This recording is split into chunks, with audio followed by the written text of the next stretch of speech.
تماشكرة هريو جائمة طبيعتي وما هن جرك ما نبأ أخلاق وخلقي شني ما مالله شني ما كإما باسم ما مالله كلام ينفر غلط إن فهم إسلامي نية ها في غمر صلى الله عليه وسلم فرماو ليس الواصل بالمكافئ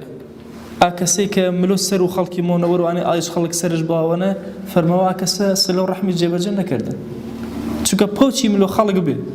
نا إنساني مسلمان بصفته وجه ما ملك روتشني خلقي نك بصفته خلقي ما ملك روتشني خلقي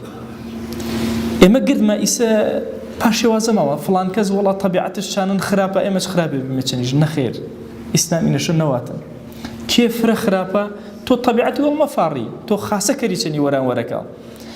كوفر ما يشتكى بيغمبرنا صلى الله عليه وسلم ياوي آنيك